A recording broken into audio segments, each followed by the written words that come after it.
ஒரு Sunday afternoon மேல்மலைன்னு ஒரு fire ஸ்டேஷன்ல இருந்து ஸ்டேஷன் ஃபயர் ஆஃபீஸர் கால் பண்றாரு. ஒரு பர்சன் வந்து டவர்ல ஏறி ஹேங் பண்ணிட்டாரு. ஸோ அந்த பாடியை வந்து நம்ம ரீட்ரீவ் பண்ணணும்னு சொல்றாங்க. அந்த டவரோட ஹைட் பார்த்தோம்னா 200 ஃபீட்னு சொல்றாரு. 200 ஃபீட் அப்படின்னோட நான் என்ன பண்றேன், கிளம்பி இமீடியட்டா ஸ்பாட்டுக்கு போறேன். ஹை டென்ஷன் ஒயர் டவர்ல வந்து லேடர் கிடையாது.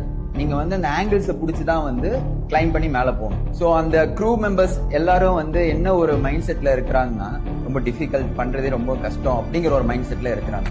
அப்போ 2018 ஃபயர்மேன் பிரபாகரன் சார், நான் ஒரு 20 ஃபீட் ஏறி பாக்குறேன் சார், ட்ரை பண்ணி பாக்குறேன் அப்படிங்கிறாரு. சரின்னு சொல்லிட்டு அவர் வந்து ஒரு 20 ஃபீட் ஏறுறாரு. ஏறிட்டு அப்படியே மேல போக ஆரம்பிச்சிட்டாரு. அவரை பார்த்துட்டு ஒரு சீனியர் மோஸ்ட் ஃபயர்மேன் பின்னாடி போக ஆரம்பிச்சிட்டாரு. So it took 1 hour to reach 180 feet. Monkey கிளைம்பிங்ல other side of the tower அவங்க போகணும். அவங்க கொண்டு போன ரோப் வந்து இந்த பாடியில ட்ரை பண்ணி மேல இருந்து கீழே இருக்கிறாங்க. And it took another 1 hour to come down. So இதுல இருந்து என்ன ஒரு மாரல்னா, எந்த ஒரு விஷயத்தையும் நம்ம ட்ரை பண்ணாமையே என்னால முடியாது அப்படிங்கிற ஒரு கன்க்ளூஷனுக்கு வந்துடக்கூடாது.